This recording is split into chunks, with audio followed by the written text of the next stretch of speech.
So we're getting everybody added into this call since I messed up our first call. Is this this is the new one. We should have seen that off air up there. I know, I wasn't paying close enough attention. It was my fault. Yeah. And now it says live, so that's good. It's live. So there we go. I didn't even think about it. We're going to have to ask Garrett to mute while he's not talking because I'm getting terrible back feed, like repeating, hearing everybody again. Oh, really? Yeah. Well, for me, I can watch the little bars at the bottom to see who's speaking. So somebody will be speaking and then his will. Was that person's name again?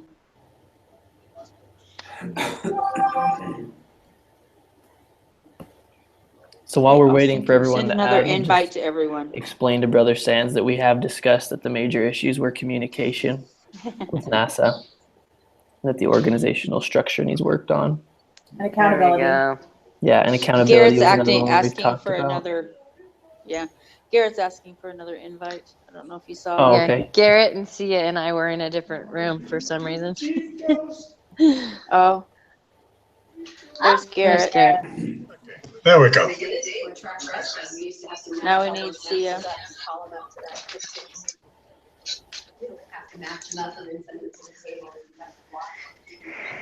Oh, sorry. There we go. Okay. We just got one more.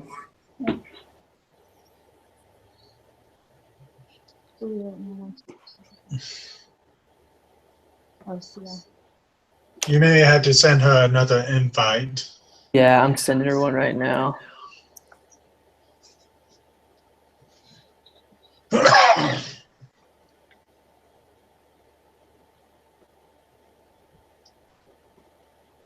Did you love at the end where the one guy said, well, it's too late for him anyway, if that's the problem?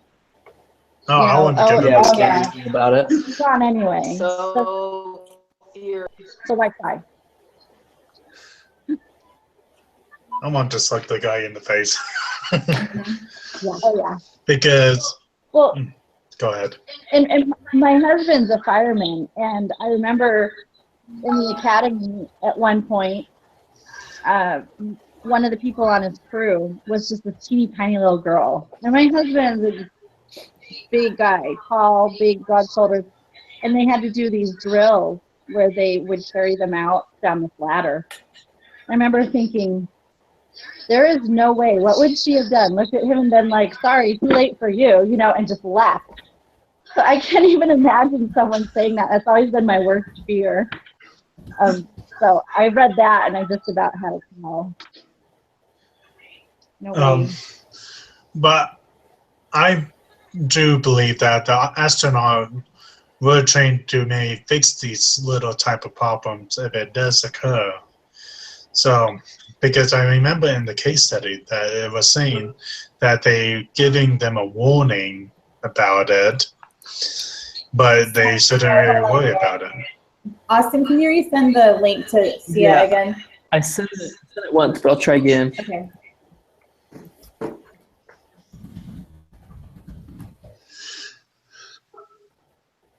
Sorry about that, Garrett. Echo.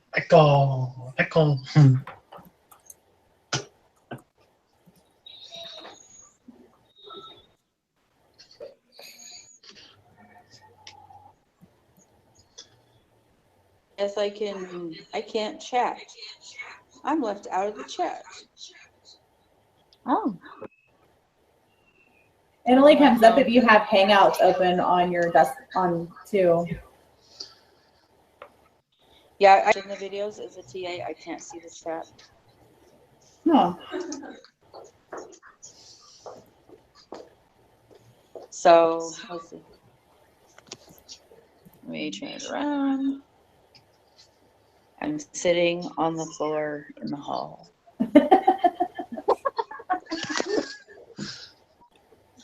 Looking like a dork.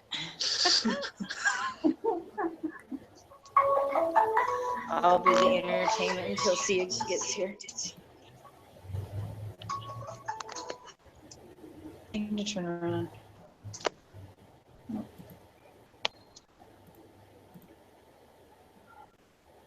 Oh, my phone's stuck. Okay, I give up. Oh, it's just completely stuck. I can't do anything.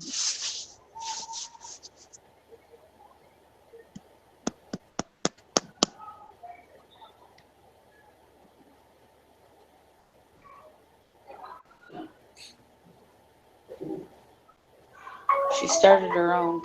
Yeah, she did.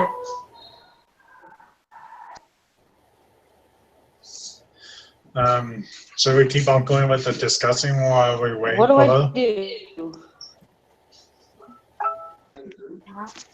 Here. Austin, Here what? go to the discussion board and post the link so she can click on it. Okay. But wouldn't they have to go through 90 days and all those guys first? Hold on. Hold on. Phone's goofing up. I gotta make sure I'm muted. Hey. Okay. Can you guys hear? There we go. Here we go. I can't really hear anybody. Sorry about that. No, it's you're okay. good. Sorry, I There we messed up go. our first call. All good. All right. We'll look back at where we left off at. Okay, so the next question asked is, why did they decide that the foam became an acceptable risk? Because it seemed like the very first time they took a lot more, I guess, like seriousness about it, and as time went on, it just became less and less of an issue. Why is that? Probably because it's just foam. What could it possibly do? Well, and I think that they were willing to accept new normals along the way. And as they accepted those new normals, they just continually deviated from where they started. Yeah. So I the new agree norm because- became that foam was all right.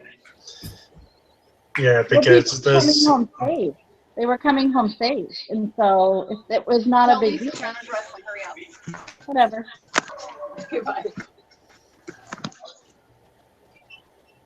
Yeah, I don't think they had any reason to question themselves for changing the new normal because everyone came home safe last time, so why wouldn't it be okay this time? Right. True. They were complacent with the evidence that it's a normal trend now. It's like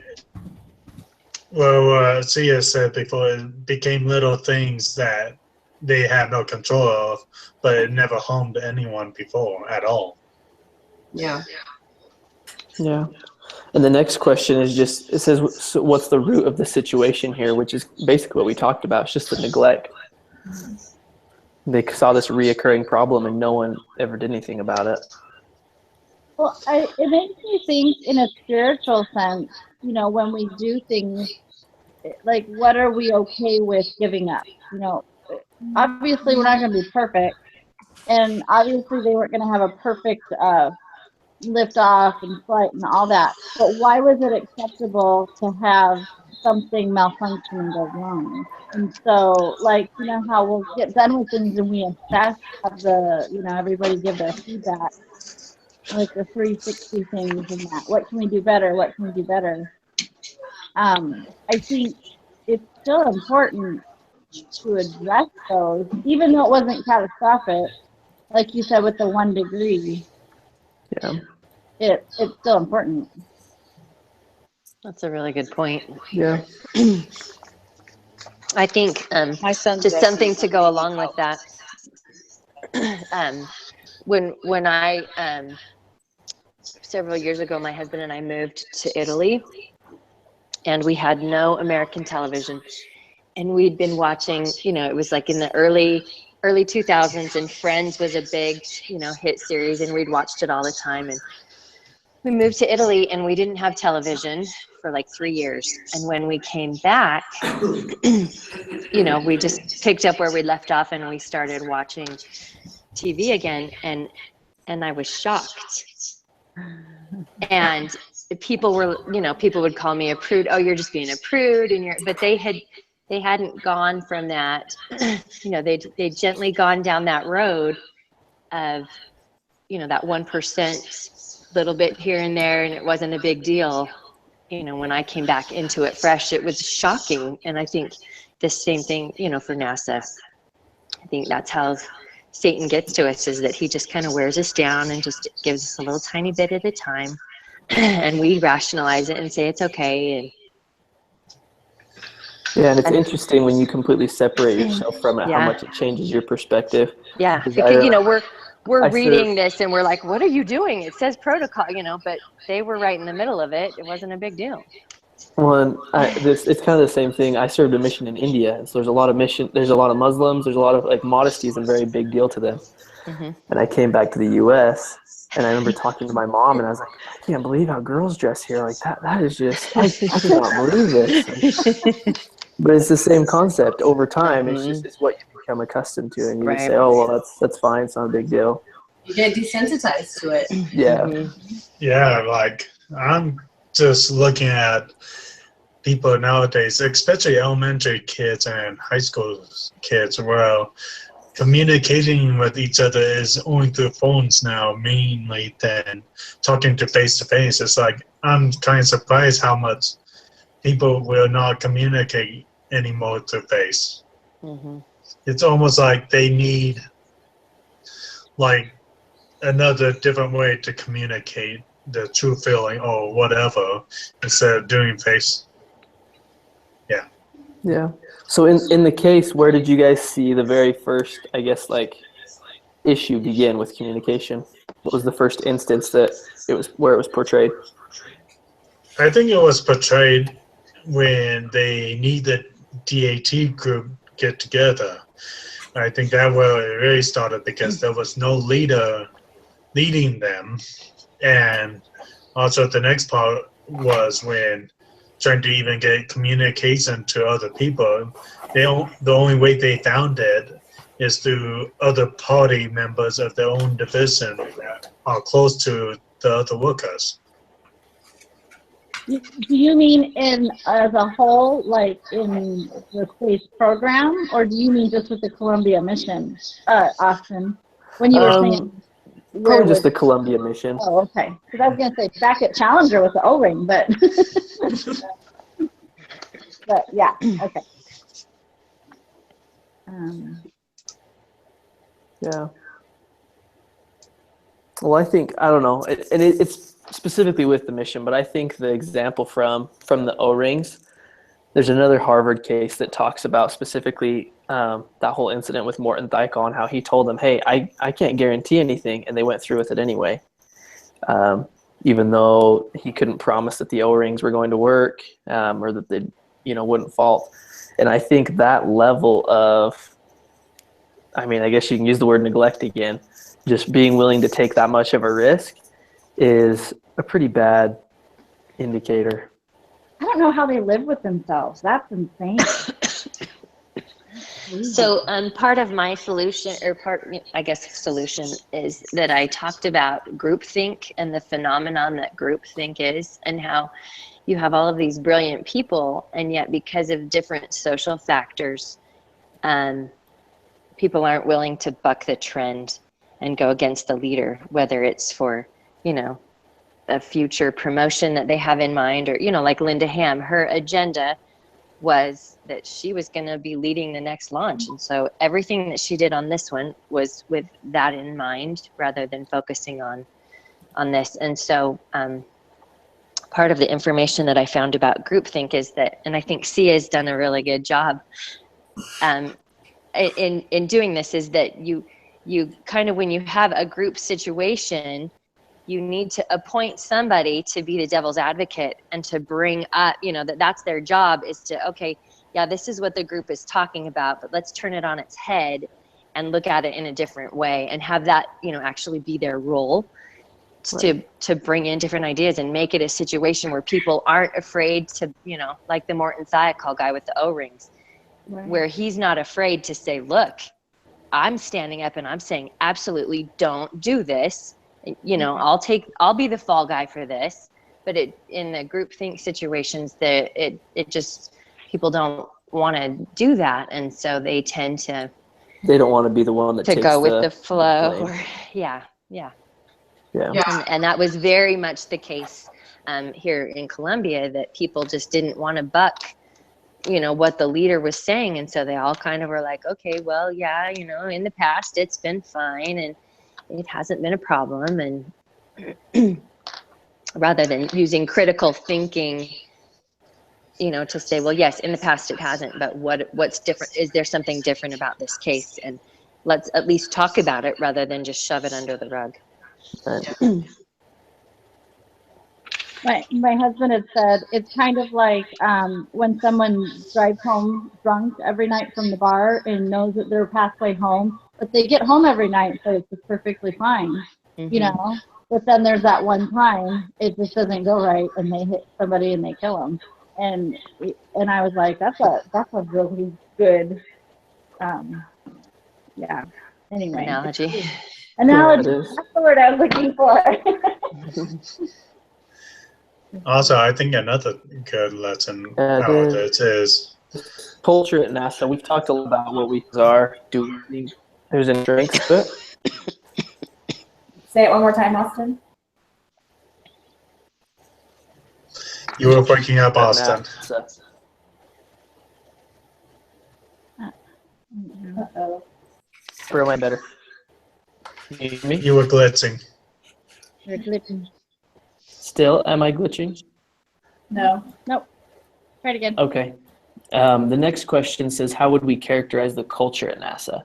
We've talked a lot about the weaknesses, but do we think there are any strengths? There were so many issues with the culture there. I mean, off the top, the lower management didn't feel like they could approach upper management.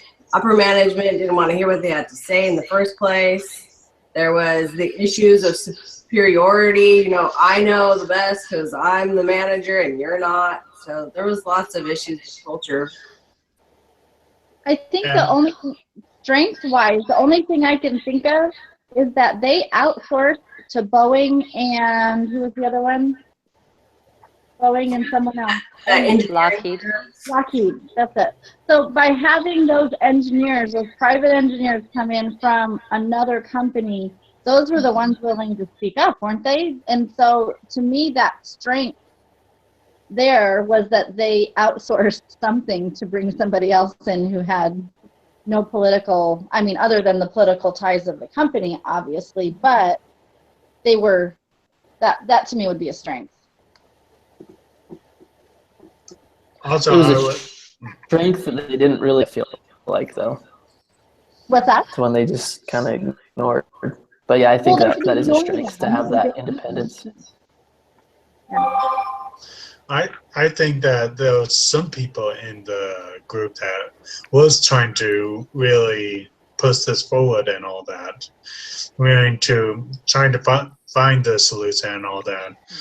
It's just this place just became like a political government type of deal where they want more proof in order for them to even decide if they need to change, you know? Yeah. But they're not going to let them show that proof. So in the case, who were the main, I guess, like contributors to the disaster, and who should be held accountable for it? Oh, NASA. The entire organization. No, I want to say higher ups because the lower group was at least trying to find the issue. I think it's the managers and higher managers just because it's like they're trying to put it off all the time. Yeah, so I guess upper management. Okay. Are we all pretty unanimous on that? Yeah. That's what I put in my write-up too. So Wait, I have a question though. So is that asking that for just Columbia or for just the part that it played for Columbia or just more than that? It specifically says talk about the people in the case that were Okay. important contributors to this mission's failure. Okay. But I mean, we could talk about as a whole as well. I think that would just be kind of challenging trying to talk about the orbiter, the Apollo 13, when we don't have that much details into them as we do with the Columbia one. That's true. Because who knows, maybe there was other people that were trying to help in those other situations, but couldn't get it forward to resolve. Yeah, and I think most of those people who are higher up in NASA when Columbia, the Columbia disaster, I don't think a lot of them don't work there anymore. I mean, there are still some, but you know, Sean O'Keefe, he was the mission flight director or the administrator, sorry. He doesn't work there anymore. So it'd be interesting to see if there's anything out there about, you know, what happened to them afterwards. It would be interesting to see if he was told to step down. Yeah. It seemed like a couple years after that, maybe like 06 or 07, they pulled money away from NASA to reallocate it to education or something so they really severely cut back anything going on in NASA for a while. And I just wonder if it was stuff like this that happened that led to that. I don't know. Yeah, I'm not sure. Well, this case study took in 2012 and 2013, I think. So I still think they're still doing a lot. It just, I think that where the budget cut comes in, where they couldn't even fix the camera thing, you know? Yeah.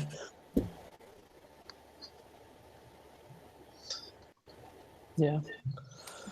Well, do we have any more we want to discuss? I mean, that's all the questions it really talks about from the group leader discussion. I feel like these case studies are becoming more and more negative. You know what I mean? Like, I'm having a hard time to see any positive in some of them anymore.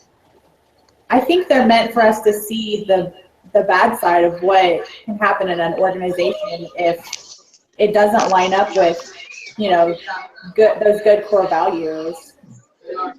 True, Yeah. but I would like to be able to compliment on some of the stuff they did right, because like in this one, we can make like applaud the people for trying their best at the lower levels to do it. It says, I feel like we always see the worst side and be like, do I really want to go into those type of fields? And maybe that's part of it. Perspective. Yeah, there's going to be some of that in everything you do, I think. Yeah, for sure. For sure. Well, So when I left last, I think it was Darcy or Sia that was talking about. I don't think she said sinning. She said something about things affect. How much are we willing to accept? Oh, yeah. And that made me think about this thing where they got away with sinning by launching anyway, and they got, you know, with the foam strikes, they got away with it again, and they got away with it again. And that's kind of like us. If we do a little bit and we get away with it, we're willing to do a little more, and we're willing to do a little more. Those terrible pinpricks that get to us, you know. Yeah, for sure. Yep. well, if we don't have any last comments, I can end the broadcast. Does anyone else have any other input they want to give? I'm never going to be an astronaut. Yeah. There you go. No, Especially with NASA. No. Yeah. Although those private companies that are trying to, you know, build planes or shuttles that'll go up, I don't think I want to work for them either. I think one of them explode. So yeah. Will we have a flying car? Good. Be careful. In the near future, we might have those flying cars. The Jetsons, like the Jetsons. Yeah, Good I'll job. end our broadcast here. Okay.